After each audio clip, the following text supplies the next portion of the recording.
Hello everyone, स्वागत है सभी का रामानुजम स्कूल ऑफ स्टडीज में। आज हम लोग करेंगे लेक्चर 4 कोऑर्डिनेशन कंपाउंड में। बेसिकली ये लेक्चर 4 नहीं है, लेक्चर 5 है। ओके, सो लेक्चर 5 में हम लोग देखेंगे important terms used in coordination compound. Lecture बहुत ही बेसिक होगा। इसमें सिंपल सा हम लोग हर एक इंपॉर्टेंट टर्म्स का डेफिनेशन और मीनिंग को समझने वाले हैं। ओके, चलिए सबसे पहले कोऑर्डिनेशन कंपाउंड क्या होता है, तो वो कुछ पॉइंट्स मैं यहाँ पे लिखता हूँ। पहला है कोऑर्डिनेशन कंपाउंड। तो अगर आप नोट्स बनाना चाहें तो नोट्स भी बना सकते हैं, ठीक है, क्योंकि थोड़ा सा रिटन वर्क होगा इसमें। So coordination compounds are the compounds, क्या है ये, द कंपाउंड्स, क्या है, कंपाउंड्स, ऐसा compound in which the central metal atom, in which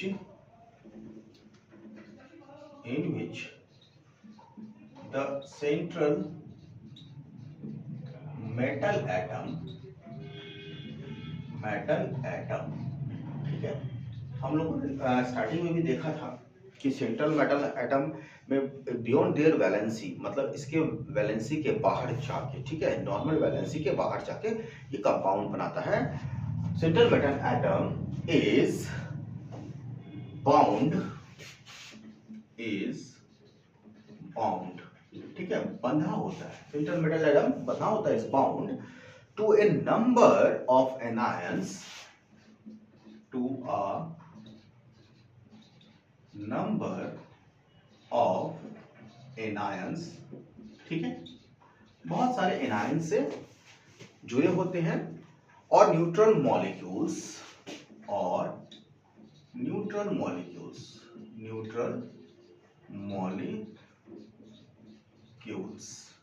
by किस बॉन्ड से, coordinate bond, by coordinate bonds.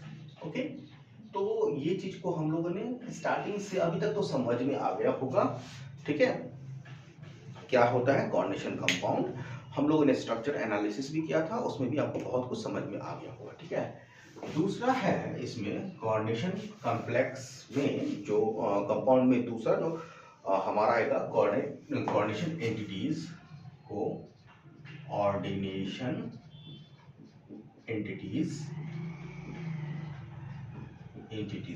Entities क्या होता है, देखिए बेसिक है, क्लास 12th के लिए जो एग्जामिनेशन में जनरली पूछा जाता है उसके लिए है कोऑर्डिनेशन एंटिटीज, या फिर इसको हम कहते हैं कोऑर्डिनेशन कॉम्प्लेक्सेस, ठीक है, complexes. Okay, coordination complex ion, okay, ion, और या फिर इसको और किस नाम से कहते हैं, and coordination sphere, and coordination sphere. इस चीज के बारे में हम लोग बहुत ही डीप में डिस्कस हम लोग कर चुके हैं। सो आप लिख सकते हैं इसको, अ कोऑर्डिनेशन एंटिटीज, जो कोऑर्डिनेशन एंटिटीज होता है वो उसमें क्या क्या होता है, constitute a central metal atom, क्या होगा, सेंट्रल मेटल एटम होगा, या अच्छा जो सेंट्रल मेटल एटम होगा वो बाउंडेड होगा किससे, by a fix number of oppositely charge ion और न्यूट्रल मॉलिक्यूल्स, ठीक है। सो इसको अगर हम लोग लिखना चाहें तो लिख सकते हैं, कोऑर्डिनेशन एंटिटीज कॉन्स्टिट्यूट अ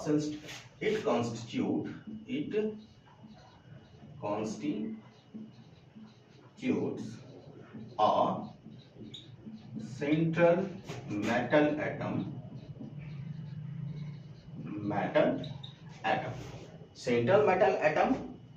ठीक है, और ions to a fixed number of oppositely charged ion or neutral molecules, oppositely charged ions or neutral molecules, molecule. समझेंगे इस चीज को। जैसे हमने एक एग्जाम्पल लिया CO। एग्जाम्पल में अगर हम लोग देखें, ठीक है, एग्जाम्पल ब्लू से ले लेते हैं। एग्जाम्पल में हम लोग लेते हैं CO Cl3, ओके, NH3 का होल 3, ओके, एक एग्जाम्पल ही। अच्छा, ये चीज ध्यान में रखना है कि ये कोऑर्डिनेशन स्फीयर की बात, इसको कोऑर्डिनेशन स्फीयर कहते हैं, तो इसको इस बड़े वाले ब्रैकेट में हम लोग डालेंगे तो ये हमारा कोऑर्डिनेशन स्फीयर हो जाएगा, या कोऑर्डिनेशन एंटिटीज हो जाएगा, या कॉम्प्लेक्स आयन होगा, ठीक है। ये कोऑर्डिनेट, इसको हम पूरा क्या कहेंगे, कोऑर्डिनेट एंटिटीज होगा, जिसमें जो कोबाल्ट है, ठीक है, ये जो कोबाल्ट है वो या तो न्यूट्रल मॉलिक्यूल्स जैसे NH3 से ज्वाइन है, NH3 से ज्वाइन है बाय कोऑर्डिनेट बॉन्ड, जैसा कि हम लोगों ने देखा है, ठीक है, NH3 से, ओके, कोऑर्डिनेट बॉन्ड से, राइट। और 3 Cl है तो 3 Cl भी हम लोग लिख सकते हैं, ठीक है। Cl से तो ऑक्टाहेड्रल कॉम्प्लेक्स बनता है, इस चीज को हम लोगों ने देखा था, इसे हम कोऑर्डिनेट। अच्छा, यहाँ पे Cl क्या है, जो हमारा है निगेटिव आयन से, Cl माइनस के फॉर्म में होगा, क्योंकि कोबाल्ट जो है हमारा सेंट्रल मेटल एटम है, ठीक है, तो या तो निगेटिवली चार्ज एनायन से होगा या फिर हमारा किससे होगा, न्यूट्रल मॉलिक्यूल से होगा। और अमोनिया क्या होगा यहाँ पे, हमारा न्यूट्रल मॉलिक्यूल्स। तो ये डेफिनेशन है हमारा कोऑर्डिनेशन एंटिटीज का। क्लियर हो गया। एक और एग्जांपल देख सकते हैं, ठीक है। सो वी हैव NiCO का होल 4, NiCO का होल 4, ये कोऑर्डिनेशन हमारा एंटिटीज हो जाएगा या कोऑर्डिनेशन स्फीयर हो जाएगा। सेंट्रल मेटल एटम क्या होगा, निकेल है, इससे हमारा CO 4 मॉलिक्यूल कार्बन मोनोऑक्साइड जो है कोऑर्डिनेट बॉन्ड से जुड़ा होगा। स्क्वायर, प्लैनर या टेट्राहेड्रल जो भी अरेंजमेंट होगा, इसका जो भी स्ट्रक्चर होगा वो हम बाद में डिस्कस करेंगे, ओके। तो ये हमारा कोऑर्डिनेशन स्फीयर हो गया, okay. The central metal atom और ions and the molecules or ions bonded to it are enclosed in a metal square bracket, किसमें, स्क्वायर ब्रैकेट में इनक्लोज होता है। एंड इसको टोटली को हम लोग क्या कहेंगे, कोऑर्डिनेशन स्फीयर होगा, ओके। जो आयनाइजेबल ग्रुप होता है, जैसा कि हम लोगों ने पहले देखा, उसे हम क्या कहते हैं, काउंटर आयंस। आयनाइजेबल ग्रुप को क्या कहेंगे, आयोनाइजेबल ग्रुप। जो कि नॉन डायरेक्शनल होगा उसको हम क्या कहेंगे, काउंटर आयंस, ठीक है। तो ये कुछ टर्मिनोलॉजी है जो कि आपको ध्यान में रखना, काउंटर आयंस कहलाएगा, ओके। अच्छा, अब जो हमारा कॉम्प्लेक्स है वो 3 तरह के कॉम्प्लेक्स होते हैं। अगर हम बात करें कोऑर्डिनेशन कॉम्प्लेक्स का, तो ये 3 तरह का होगा कॉम्प्लेक्स, ठीक है। 3 तरह का क्या होगा, फर्स्ट, सेकेंड एंड थर्ड। तीनों का नाम हम लोग लिखते हैं। सो वन इज केटायनिक कॉम्प्लेक्स, क्या हो जाएगा, पहला केटायनिक कॉम्प्लेक्स, ओके। दूसरा क्या हो जाएगा, anionic complex, anionic complex, okay. और तीसरा हो जाएगा हमारा न्यूट्रल कॉम्प्लेक्स, न्यूट्रल कॉम्प्लेक्स। अब क्या होता है केटायनिक कॉम्प्लेक्स, ध्यान से देखेंगे तो जो इस हमारा एग्जांपल में अगर हम लोग देखें, सो अगर हम लोग CONH3 का होल 6, ये स्क्वायर ब्रैकेट में हो गया, ये कोऑर्डिनेशन एंटिटीज, इसमें अगर प्लस चार्ज होगा, ठीक है, तो ये केटायनिक कॉम्प्लेक्स होगा हमारा, ठीक है। और भी एग्जांपल ले सकते हैं, NiNH3 का होल 6, ये भी हमारा केटायनिक कॉम्प्लेक्स होगा, प्लस चार्ज होगा। अच्छा, प्लस चार्ज डिपेंड करता है आयोनाइजेबल, जो आयोनाइजेबल पार्ट है, दैट इज इसका प्राइमरी वैलेंसी पे। सो this is that is oxidation state, ये +3 ऑक्सीडेशन स्टेट में होगा। दूसरा जो है ये +2 ऑक्सीडेशन में होगा। तो ये जो प्लस चार्ज आएगा अगर स्फीयर पे, तो ये हमारा केटायनिक कॉम्प्लेक्स कहलाएगा। क्लियर हो गया यहाँ तक। Anionic complex, as for example, कि अगर कोई हमारा कोऑर्डिनेशन स्फीयर है, उस पे चार्ज अगर नेगेटिव है, ठीक है, सो AgCN का होल 2, इस पे नेगेटिव चार्ज आ जाएगा, तो ऐसे एनायन को हम क्या कहेंगे, एनायनिक कॉम्प्लेक्स। ऐसे कॉम्प्लेक्स को क्या कहेंगे, एनायनिक कॉम्प्लेक्स। एग्जांपल ये हो गया। एक एग्जांपल, आपको एग्जांपल भी ध्यान में रखना है, C2O4, ये ऑक्सीडेट होता है, ओके। सो दिस, इस पे जो चार्ज होगा एनायनिक में क्या होना चाहिए, निगेटिव चार्ज होना चाहिए। सो वी हैव ये 3 आ जाएगा और यहाँ पे 3 माइनस आएगा। ओके, कैसे 3 माइनस आएगा, ये डिपेंड करता है आयोनाइजेबल पार्ट पे। FeCN का होल 6, FeCN का होल 6। ओके, जो भी आयोनाइजेबल पार्ट है उसके हिसाब से देखिए इस पे नेगेटिव चार्ज आएगा। So we have 4 minus. So this is ionic complex. Neutral complex, जैसा कि अभी हम लोगों ने देखा, ये वाला कॉम्प्लेक्स न्यूट्रल है, ये वाला कॉम्प्लेक्स न्यूट्रल है। तो न्यूट्रल कॉम्प्लेक्स में क्योंकि कोई भी चार्ज नहीं है तो एग्जांपल हम लोग लिख सकते हैं COCl3NH3 का होल। इस पे कोई भी, इस पे कोई भी चार्ज नहीं होगा, कोई भी आयनाइजेबल पार्ट नहीं है, तो ये हमारा न्यूट्रल कॉम्प्लेक्स हो जाएगा। ठीक है, एग्जांपल में NiCO का होल 4, ये भी हमारा न्यूट्रल कॉम्प्लेक्स हो जाएगा। और भी एग्जांपल हम लोग देख सकते हैं, PtCl2NH3 का होल 2, PtCl2NH3 का होल 2, NH3 का होल 2, ये भी हमारा क्या हो गया, न्यूट्रल कॉम्प्लेक्स हो गया। ओके, सो हम लोगों ने डिस्कस किया कोऑर्डिनेशन कंपाउंड और कोऑर्डिनेशन स्फीयर में। कोऑर्डिनेशन स्फीयर में हम लोगों ने देखा क्या होता है, और जो कॉम्प्लेक्स होते हैं 3 तरह के होते हैं, केटायनिक, एनायनिक एंड न्यूट्रल कॉम्प्लेक्स। अब बात करते हैं सेंट्रल एटम और आयन एंड लिगेंड का।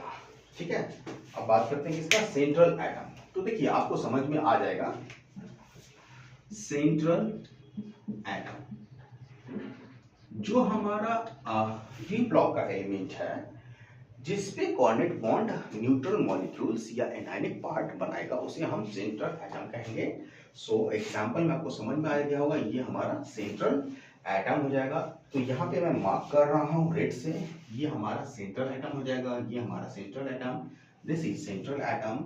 जनरली डी ब्लॉक का एलिमेंट जिसपे हमारा कोऑर्डिनेट बॉन्ड बनेगा, that is called central atom. Okay, अब है या इसको सेंट्रल एटम या आयन भी कहेंगे, या आयन। ठीक है, आयनिक OIN आयन का स्पेलिंग ION होता है, थोड़ा सा पढ़ाते पढ़ाते जो है ना वो, तो ये हमारा हो गया सेंट्रल आयंस, ION आएगा ये, IO central ions. Okay, now ligand क्या होता है, लिगेंड भी समझ लीजिए। यहाँ पे जो सेंट्रल लिगेंड, LIGEND लिगेंड, जो सेंट्रल आयन या एटम से जो कोऑर्डिनेट बॉन्ड बनाएगा, जो एंटिटीज कोऑर्डिनेट बॉन्ड बनाएगा, दैट इज कॉल्ड लिगेंड। तो ये हमारा लिगेंड हो जाएगा। ओके, सो लिगेंड भी हमारे पास जैसे न्यूट्रल हो सकता है, तो अगर आप देखें न्यूट्रल भी हो सकता है, एनायनिक भी हो सकता है। So we have this one NH3, ये न्यूट्रल लिगेंड है जो कि कोबाल्ट से जुड़ा हुआ है, ये हमारा न्यूट्रल, ये हमारा निगेटिव एनायनिक लिगेंड है, ये भी एनायनिक है, ये भी एनायनिक है। तो डिपेंड करेगा कि सेंट्रल मेटल एटम अगर न्यूट्रल है तो हमारा क्या हो सकता है, न्यूट्रल कॉम्प्लेक्स में क्या हो सकता है, जो न्यूट्रल लिगेंड हो सकता है या एनायनिक लिगेंड हो सकता है। कभी कभी पॉजिटिव लिगेंड भी आता है, एक्सेप्शंस है, तो उस चीज को भी हम लोग देखेंगे। ओके, तो 2 चीज हम लोगों ने यहाँ पर डिस्कस कर लिया। ओके, आगे चलते हैं। अब देखिए, ध्यान से देखिए कि जो सेंट्रल मेटल एटम है, अगर हम इसकी बात करें, सेंट्रल मेटल एटम, ओके, इसको ले लेते हैं।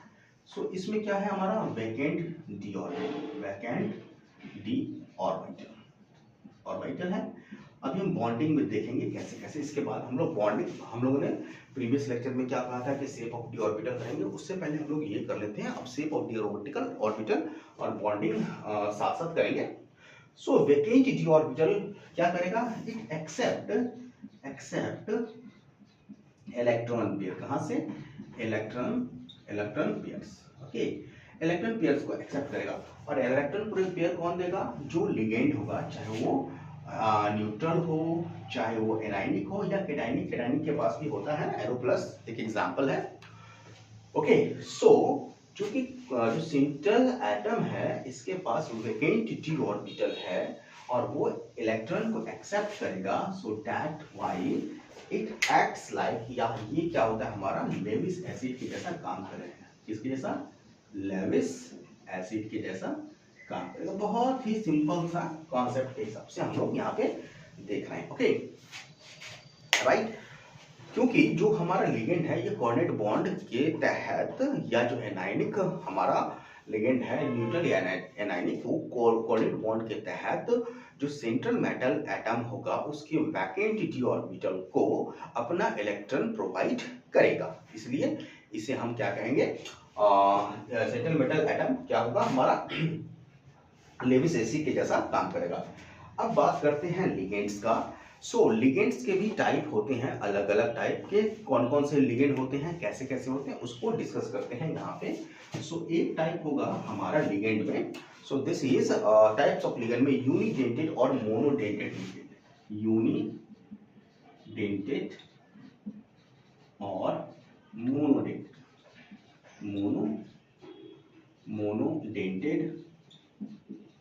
लिगेंड। ओके, यूनिडेंटेड और मोनोडेंटेड लिगेंड क्या होता है इसमें कि एक एटम है लिगेंड में, जैसे यहाँ पे हम लोगों ने देखा कि अमोनिया NH3 की बात करें में एन क्या है, सिर्फ एन एटम जो हमारा लिगेंड है उसमें सिर्फ एन एटम इलेक्ट्रॉन जो है प्रोवाइड करेगा, वैकेंट डी ऑर्बिटल को दूसरा एटम नहीं प्रोवाइड करेगा। ओके, तो ऐसे लिगेंड में जिसमें कोऑर्डिनेट बॉन्ड सिर्फ एक डोनर एटम के द्वारा बनेगा, ओनली वन डोनर एटम, एक डोनर एटम के द्वारा कोऑर्डिनेट बॉन्ड बनेगा, ऐसे लिगेंड को हम कहेंगे यूनिडेंटेड लिगेंड। एग्जांपल में अभी अभी हम लोगों ने देखा NH3 हो गया था हमारा, सो लिख लेते हैं यहाँ पे NH3, okay, Cn minus H2O। H2O में कौन प्रोवाइड करेगा हमारा, ऑक्सीजन। ओके, वाटर में ऑक्सीजन होगा, अमोनिया में नाइट्रोजन होगा। अगर कार्बोनाइल ग्रुप की बात करें CO, ये भी यूनिडेंटेड है, तो कार्बोनाइल ग्रुप में हमारा ऑक्सीजन प्रोवाइड करेगा, बहुत सारे हैं। नाइट्रोसाइल NO में नाइट्रोजन होगा, नाइट्रोसाइल NO में नाइट्रोजन होगा। ध्यान से देखिए यहाँ पे मैं ये मार्क कर रहा हूँ, ठीक है, अमोनिया में ये। ओके, साइनाइड आयन में या तो साइनाइड कर सकता है या फिर नाइट्रोजन कर सकता है, दोनों कर सकता है, लेकिन दोनों में से कोई एक करेगा। उसके बाद हैलाइड आयन है, सो हैलाइड आयन में X- में फ्लोरीन कर सकता है, या फिर जो भी हैलाइड आयन होगा वो करेगा, ठीक है।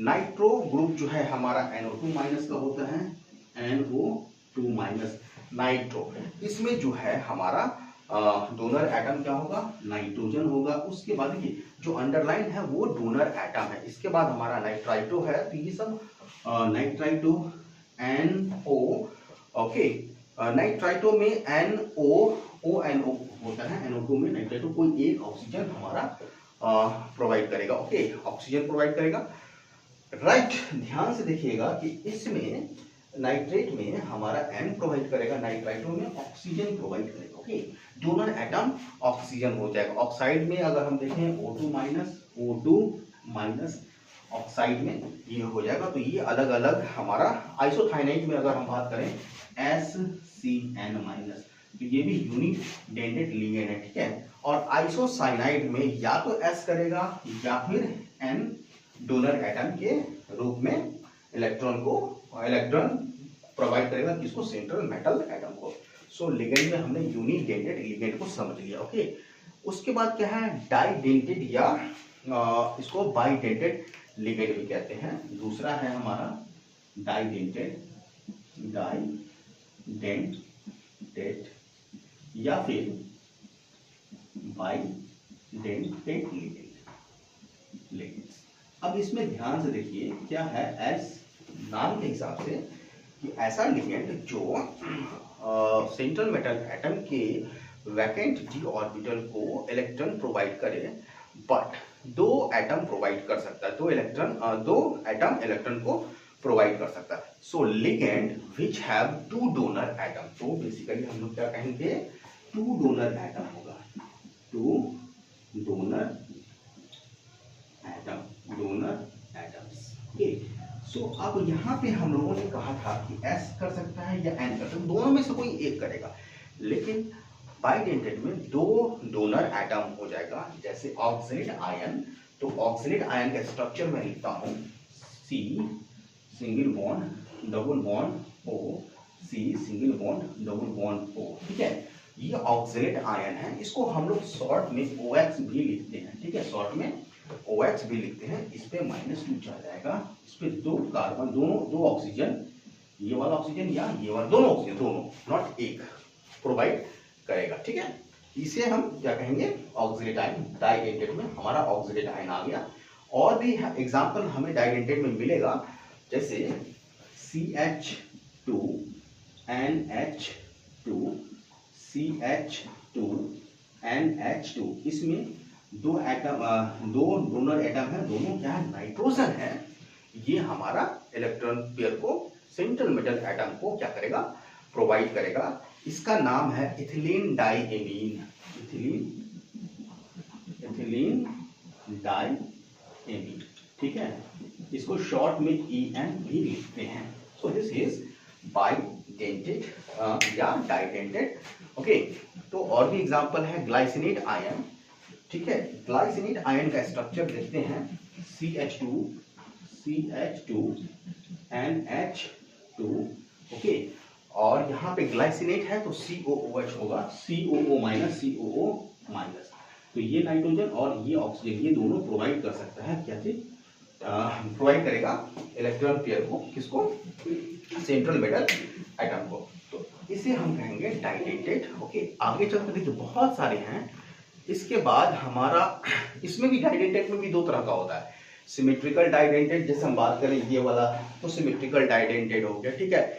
अनसिमेट्रिकल, ये भी हमारा सिमेट्रिकल हो जाएगा, और ये हमारा अनसिमेट्रिकल डाइडेंटेट हो जाएगा। तो डाइडेंटेट में भी 2 तरह का होता है, सिमेट्रिकल और अनसिमेट्रिकल। तो मैं यहाँ पे लिख देता हूँ, ये कुछ हमारा सिमेट्रिकल टाइप का है, मेट्रिकल, और ये हमारा अनसिमेट्रिकल, ओके, क्लियर हुआ। तो ये चीज हमारा सिमेट्रिकल या अनसिमेट्रिकल हो गया डाइडेंटेट, ओके। इसके बाद डाइडेंटेट में के बाद हमारे पास और भी आएगा, जैसे तीसरा होगा पॉलीडेंटेट, ठीक है। अब पॉलीडेंटेट में लिख लेते हैं, यहाँ पे तीसरा हो जाएगा हमारा पॉलीडेंटेट। पॉलीडेंटेट में यूनिडेंटेट में एक एटम प्रोवाइड किया, बाइडेंटेट या डाइडेंटेट में 2, पॉलीडेंटेट में 2 से अधिक प्रोवाइड करेगा। जैसे एग्जांपल में EDTA, इथिलीन डाइएमीन, EDTA। इसका जब हम स्ट्रक्चर लिखेंगे तो वहां पे देखेंगे कि किस तरह से स्ट्रक्चर थोड़ा सा बड़ा है, किस तरह से 2 से अधिक एटम जो है सेंट्रल मेटल एटम को हमारा क्या प्रोवाइड करेगा, इलेक्ट्रॉन पेयर प्रोवाइड करेगा, ओके। तो हमारा पॉलीडेंटेट में भी अलग अलग टाइप का होगा, ट्राइडेंटेट लिगेंड, टेट्राडेंटेट लिगेंड। तो अलग अलग एग्जांपल को हम लोग देखेंगे आने वाले क्लासेस में। हेक्साडेंटेट लिगेंड, तो टाइप ऑफ लिगेंड में अगर इसको अगर हम लोग लिखना चाहें तो लिख सकते हैं, okay. So these are the some important terms used in coordination compound, okay. अब हम बात करते हैं चिलेशन की या डेंटिसिटी की। क्या होता है चिलेशन या क्या होता है डेंटिसिटी, ओके। डेंटिसिटी तो समझ में आ गया, चिलेशन क्या होता है इस चीज को समझते हैं। पहले इसको इरेज करते हैं, ओके। सो चिलेशन जो वर्ड है, ये एक ग्रीक वर्ड से लिया गया है, ठीक है, ग्रीक वर्ड, ठीक है। और ये जो ग्रीक वर्ड है चील, CHELE, ओके, CHELE, इसका मीनिंग क्या होता है, चिमटा। क्या होता है, क्लॉ, हिंदी में क्या कहते हैं, चिमटा। मतलब कि चिमटा के हिसाब से पकड़ लेगा। अगर सपोज कि ये हमारा 2 एटम है, सपोज ये एटम और ये एटम है, और ये किसी चीज को चिमटा के हिसाब से ऐसे पकड़ लेगा, कैसे रिंग स्ट्रक्चर बनाएगा, ठीक है। तो डेफिनेशन ऐसे आ जाएगा, व्हेन ए डाइडेंटेट, व्हेन अ डाइडेंटेट और पॉलीडेंटेट, ठीक है, लिगेंड, अगर एक डाइडेंटेट या पॉलीलेगेंट लिगेंड है, ठीक है, ligands used its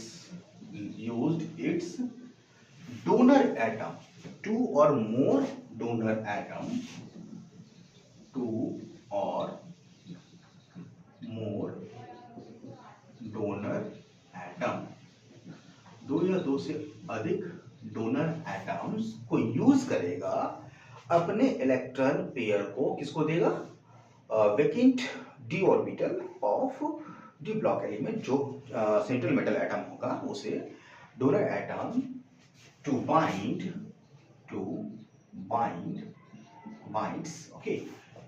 binds to some central metal atoms or ion, to some central metal atoms atom or ion. Okay right.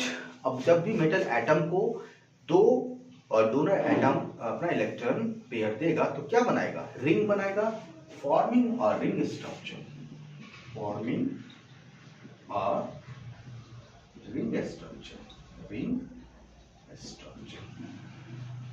क्या बनाना है, रिंग स्ट्रक्चर को बनाएगा। तो इस चीज को हम कहेंगे chelation. It is called chelation. Okay right. आपको एनसीईआरटी की बुक में भी डेफिनेशन आराम से मिल जाएगा। एज फॉर एग्जांपल सपोज कि हमने ध्यान देखिए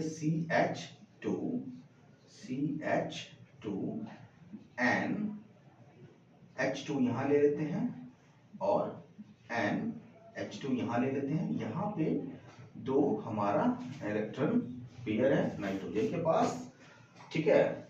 ये कॉपर को अपना बॉन्ड प्रोवाइड करेगा, इलेक्ट्रॉन प्रोवाइड करेगा, तो इस तरह से रिंग बन जाएगा, ठीक है। सिमिलरली सेम चीज यहाँ पे NH2 CH2 ठीक है, NH2 यहाँ ले लेते हैं, ठीक है। इस तरह से ये कॉपर की वैलेंस इलेक्ट्रॉन को पूरा करेगा और ये दो रिंग बनाएगा। इसे हम कोऑर्डिनेशन स्फीयर में भी लिख सकते हैं। इसका जो चार्ज आएगा ये +2 चार्ज आएगा। कैसे आएगा, ऑक्सीडेशन स्टेट निकालेंगे तो ओके। तो रिंग स्ट्रक्चर बना, ठीक है। कॉपर जो कि डी ब्लॉक एलिमेंट है, इसके पास वैकेंट डी ऑर्बिटल है। इसके EAN that is effective atomic number, जो नेक्स्ट हमारा क्या होगा, नोबेल गैस कॉन्फ़िगरेशन को प्राप्त करने के लिए इलेक्ट्रॉन पेयर की जरूरत होगी। तो इसकी 8 इलेक्ट्रॉन पेयर देगा और ये हमारा क्या बनेगा, कॉपर कॉम्प्लेक्स बनेगा, ठीक है। तो इसे हम कहेंगे चिलेट। ओके, क्या कहेंगे, चिलेट। देखिए तो यहाँ पे चिलेटिंग एजेंट क्या हो गया, this one is chelating agent CH2NH2, okay, और CH2NH2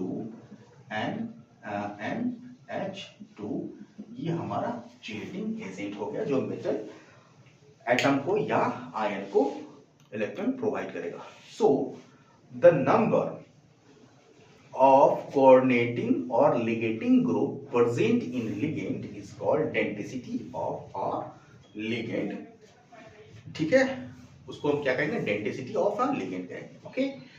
तो डेंसिटी ऑफ अ लिगेंड भी तो 3 तरह के होंगे, फिर से समझिए। द नंबर ऑफ कोऑर्डिनेटिंग और लिगेटिंग ग्रुप प्रेजेंट इन, कितने कोऑर्डिनेटिंग ग्रुप है या लिगेटिंग ग्रुप है किसी भी कॉम्प्लेक्स में। तो अगर एक कॉम्प्लेक्स में हमारा 2 ग्रुप है तो उसको हम कहेंगे डाइडेंटेड कहेंगे, ओके। अगर 3 है तो हम ट्राइडेंटेड कहेंगे, 4 है तो टेट्राडेंटेड कहेंगे। आई होप यहाँ तक क्लियर हो गया होगा सारा कुछ। अगर कहीं पे भी डाउट है तो आप मुझे जरूर कॉम्प्लेक्स कमेंट बॉक्स में बताएं, ठीक है राइट। तो ये चीज समझ में आ गया। आगे स्ट्रक्चर जब हम लिखेंगे तो उसमें बहुत सारे एग्जाम्पल निकल के आएंगे। इसके बाद एक है एम्बीडेंट लिगेंड। एम्बीडेंट लिगेंड, इसको भी कर ही लेते हैं, ओके। लिगेंड में भी एम्बीडेंट लिगेंड, ओके, एम्बीडेंट लिगेंड। नाउ समझिए इस चीज को, हम लोग कहते हैं डेक्स्ट्रस मतलब जो निपुण हो। तो हम कहेंगे he is a dextrous man, वह एक निपुण आदमी है। जैसे हम कहेंगे कि एम्बीडेक्स्ट्रस मतलब दोनों हाथों से निपुण है। कोई आदमी दाहिने हाथ से निपुण होता है, कोई आदमी बाएं हाथ से लेफ्ट हैंड से अच्छा काम करता है। लेकिन ऐसा आदमी जैसे हमारे डॉक्टर राजेंद्र प्रसाद थे, दोनों हाथ से इक्विप में मतलब सेम स्पीड से सेम इफिशियंसी से लिख सकते थे। तो जिसका दोनों हाथ दोनों तरह से निपुण हो उसको हम कहेंगे एम्बीडेंटेड, ठीक है, एम्बी कहेंगे, ठीक है, एम्बीडेक्स्ट्रस कहेंगे। ओके, डेक्स्ट्रस मतलब हैंड होता है, ओके, ग्रीक में। नाउ यहाँ पे एम्बीडेंटेड मतलब लिगेंड का, एम्बीडेंटेड लिगेंड का मतलब क्या हो गया कि एक ही मॉलिक्यूल में दो अलग अलग डोनर एटम कैपेबल हो इलेक्ट्रॉन पेयर किसी भी सेंट्रल मेटल एटम को देने के लिए, तो ऐसे को हम कहेंगे एम्बीडेंटेड ligand. Okay, so suppose example में हम लोग बात करते हैं, ध्यान से देखिए,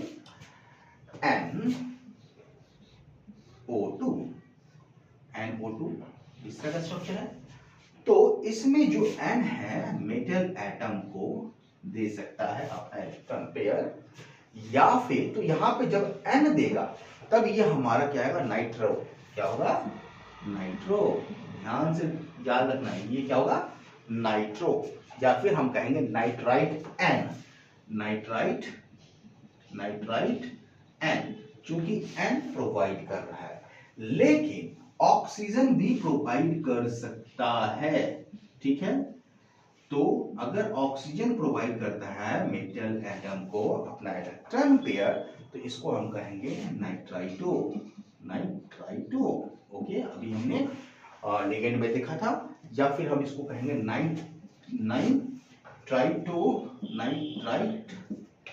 नाइट्राइट ओ, किससे कनेक्ट है, ओ से। सो नाइट्राइटो, यहाँ पे नाइट्राइटो होगा एन, और ये नाइट्राइटो ओ, एन से कनेक्ट है तो एन से।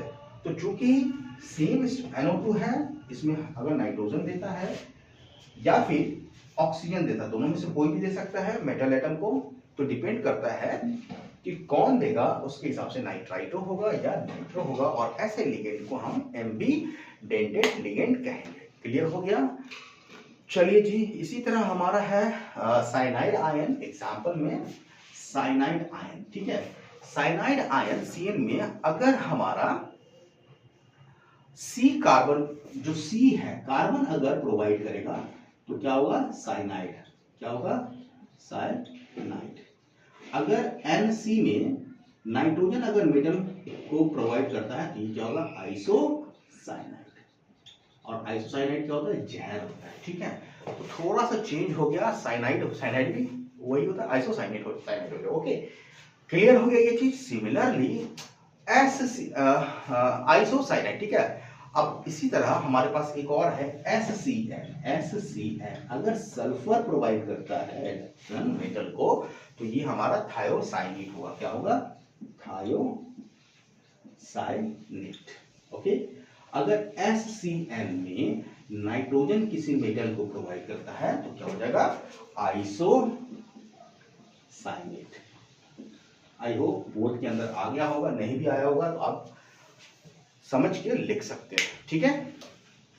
ओके, ये चीज हो गया हमारा रिलेशन।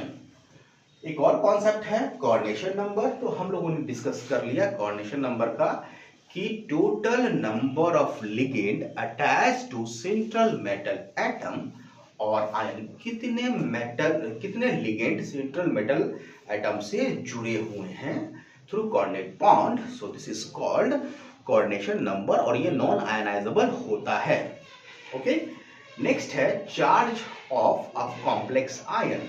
कोई भी कॉम्प्लेक्स आयन हम लोग लिखते हैं तो जब कॉम्प्लेक्स आयन में केटायन पार्ट और एनायन पार्ट होगा, जब ये आयनाइजेबल होगा तो आयनाइजेबल होने के बाद कोऑर्डिनेशन स्फीयर पे जो चार्ज आएगा उसे हम चार्ज ऑफ कॉम्प्लेक्स आयन कहेंगे, या इसको इस तरह से हम लोग समझ सकते हैं, द चार्ज, आप लिख सकते हैं, the charge carried by complex ion is algebraic sum of charge carried by central metal atom and ligand coordinated to it। मतलब कि जो सेंट्रल मेटल है, ठीक है, इसके पास कितना चार्ज है और जो टोटल लिगेंड है उसके पास कितना चार्ज है, इसका अलजेब्रिक सम, मतलब अगर सेंट्रल मेटल एटम के पास प्लस चार्ज है और क्या कहते हैं लिगेंड है इसके पास निगेटिव चार्ज है, तो दोनों का प्लस माइनस करके नेट चार्ज जो बनेगा उसे हम charge of a complex ion कहेंगे। ठीक है, तो charge of a complex ion समझ में आ गया। इसके बाद है ऑक्सीडेशन नंबर या oxidation state in a central metal atom. आपको ध्यान में रखना है कि जनरली सभी स्टूडेंट ये समझते हैं और जनरली ऐसा होता भी है बट ट्रू नहीं है, क्या कि ऑक्सीडेशन नंबर और ऑक्सीडेशन स्टेट और में लिख देते हैं या सेम नाम दे देते हैं। बेसिकली दोनों अलग अलग चीज हैं। कैसे हैं हम नेक्स्ट लेक्चर में समझेंगे। तो नेक्स्ट लेक्चर में हम लोग देखेंगे ऑक्सीडेशन नंबर और या and oxidation state of central metal atom क्या होता है, कैसे निकालते हैं, ठीक है, और डिफरेंस क्या है ऑक्सीडेशन स्टेट और ऑक्सीडेशन नंबर में। तो आई होप आपको आज का क्लास शानदार तरीके से समझ में आया होगा। जो भी कमेंट है आप जरूर कमेंट बॉक्स में बताएं। अगर अच्छा लगा हो लेक्चर तो प्लीज लाइक की बटन जरूर दबाएं। हाँ, रिक्वेस्ट है आप लोगों से, आप सब्सक्राइब कर सकते हैं चैनल को, बेल आइकन बटन को जरूर प्रेस कर लीजिए जिससे कि आपको इसका नोटिफिकेशन मिल जाए। आज के लिए इतना ही रखते हैं, मिलते हैं नेक्स्ट लेक्चर में। हैव अ नाइस डे, जय हिंद।